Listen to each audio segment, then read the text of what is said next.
Welcome back. There it is.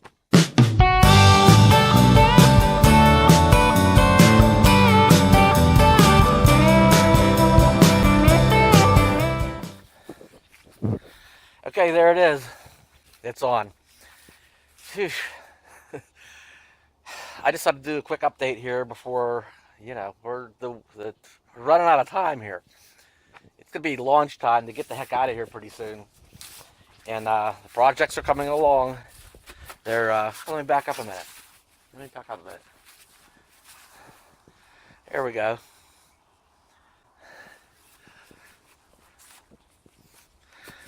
Don't let that fool you. It's like, it's late afternoon and only made it to maybe 50, the low 50s today. Right now, what is the last week of October, and I was looking at the monthly average overnight cool temps. So, in western Pennsylvania, this is temperatures on average are in the mid 30s. The November average is like in the mid 20s. So it's cooling off quickly here. And we're only 4-5 days away from November. So the nights are getting colder and colder. I gotta get out of here in the next couple of weeks, or I gotta start worrying about pipes. And I have to watch out for the oddball real cold night that might sneak up. Anyway, the other project is here. I got the front bumper off, and I have this. I have my rack made. Don't look too closely at the welds. I got some good welds on there, but then I got some bubblegum looking things on there as well. Okay. Sorry. Oh, hi girl. Hi old girl. Oh, poor old girl. Okay, so these holes here are going to go right here on the frame. So I'm going to put that in place, clamp it, mark these holes and drill them, get that bolted up in there. Those two holes in the middle I have this other piece I made for, actually I cut this chain thing off of here, and this will bolt up under those holes. Oops, those holes will bolt up under this. So anyway, this is good enough about here, and then I'll have a place to put my bicycle. And here's the hitch for it, or the rack for it. And let me drag this out here. Okay, and that's on a 2-inch piece of square tubing. It'll go in that 2-inch receiver. And there's my bike rack. So there it is. Everything's together to just about. I'll get that mounted and get the bumper back on it, and that project will be done. Motorcycle on the back, bicycle on the front. What else I got going?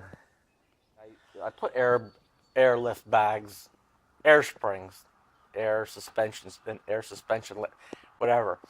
I'll show you that here in a second. On the back there, I put air shocks on the back, thinking, hey, for $62, I wonder if they give those tired old 30-year-old springs just a little assistance. Pump them up almost to max. They're 200-pound PSI max. I put 150 PSI in them. I took a measurement at the rear bumper. It may have raised it a 1/4 inch. Okay, load lifter 5,000. All right.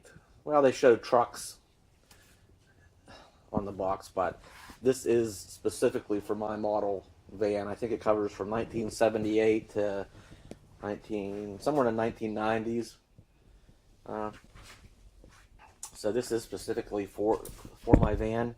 Now, I don't know yet. It says easy to install with common hand tools. And let's see here. Now these bolts here, I'm not sure. I don't know if they bolt through existing holes in the frame or if those will have to be drilled. But either way, they're helper springs. Adjustable air springs. So I noticed something else here while putting these together. You know, the directions are actually pretty straightforward. You know, you go ahead and assemble the bag, the left side and the right side. I have the right side in here. It actually, I was thinking that because the picture showed it, you know, for a generic one, generic fit set on top of it. It actually, there's a bracket that actually sits on top of the axle. And then this bracket will go up, and I have to drill 2 holes. And I guess what I ran into, what I noticed was, you know, the factory sure zip tied that thing pretty dang tight. But that's kind of in the way, and you know, I don't want to be rubbing that when I'm drilling. So that zip tie, I'm just going to replace it. I'll just go ahead and, you know, get a little pair of snips here, a little pair of wire cutters, and we're going to get rid of that. See, now I'll be able to drill those holes. And the other thing I noticed was down here, I looked on the spring and I seen this little shiny.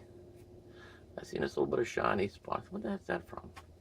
And then I noticed here on this wire, you know, I don't know, it's quite, I might put some tape on that. But that's actually, you know, when it's sitting on the ground, them springs are higher. So this here has probably been, you know, sitting here rubbing up against that, and it's kept the dirt clean off of that.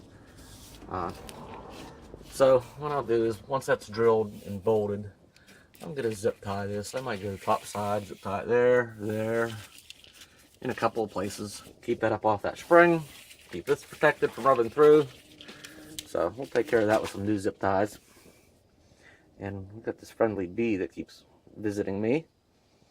I said hi to him. He can be on his way now. So that's it. We'll get those holes drilled and bolted up. I'm still waiting on my parts to get back to fix this, and we'll get the other side done, and then we'll be back. Phew, okay. The day is really getting along now, and this probably is not going to get bolted back together today. I mean, it might, but you know, without surprise, I mean, this really turned into a job. I'm not surprised. So anyway, the airbag is in. The you know, got that old brake cylinder out, and yeah, that was that leaky one right here, leaked out of this side. So here's the new one. Okay, and of course, without surprise, another thing that was not a surprise was the brake line that fed the brake fluid in here. It was rusted. I got a new one here. You know, what happened, the line was rusted into the nut, so when you spun the nut, you know, the whole line spun, and then of course it just kinks and does bad stuff. So new wheel cylinders, new brake lines, and whew, look at this whole array of tools I got out here. And so yeah, we're still gonna do the other side yet. Anyway, yeah, I am no stranger to do brake work and brake lines.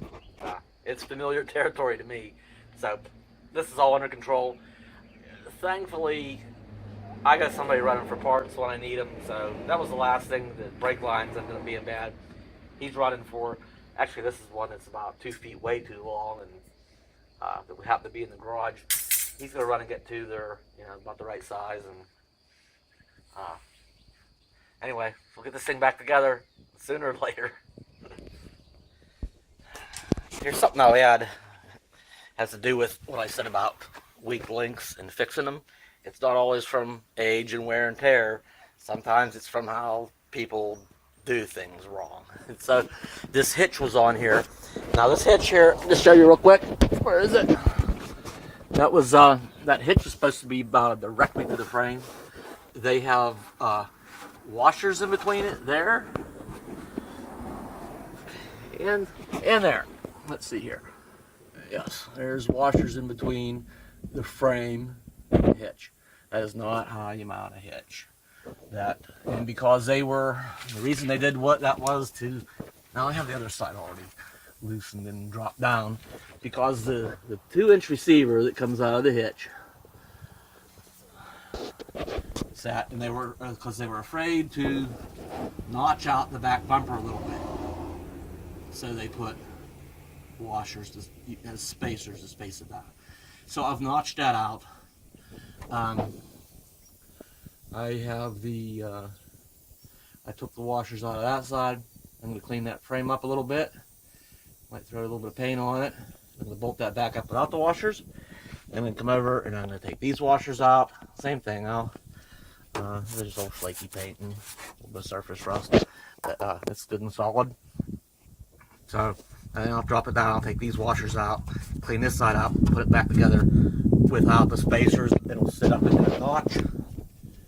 And it will be mounted properly. And that's one less thing to worry about. So anyway, I bought the airbag kit, and actually, even though the motorcycle's got a oops, hang on. So even though the motorcycle's on it, you know, the front don't look as high. And the back looks pretty nice, actually. It doesn't look to be sagging. And there's only 40 pounds of air, 40 psi of air in those airbags right now. And actually, well, I think it's gonna be fine when I get it sitting on something a little more level. This driveway's got a little bit of a dip going on in here, and slopes off, of course. Goes down over the bank. Yeah, the back's not really that high. So, what else is going on? I do have hard bags that mount on the side, like luggage bags for on the bike. And I have those off for travel. I reorganized up above the cab, and I put the bags for the motorcycle up there. Okay, thanks for checking back. We'll be out of here soon. You know, the days are clicking away. We're gonna be out of here probably in 2 weeks, 3 at the max. You know, we had some new subscribers recently, a little surge of new subscribers recently. Welcome everybody. Thanks for watching. If you like this video, give it a thumbs up down below, please. Gosh, the comment section. Please, feel free to use it. Say hello. Ideas, comments. You know, we should probably clean the glass before we get on the road too. For that, let's not forget Baxter. I'm Baxter. I'm ready. What's all this mechanical work and projects going on for? All right, see ya.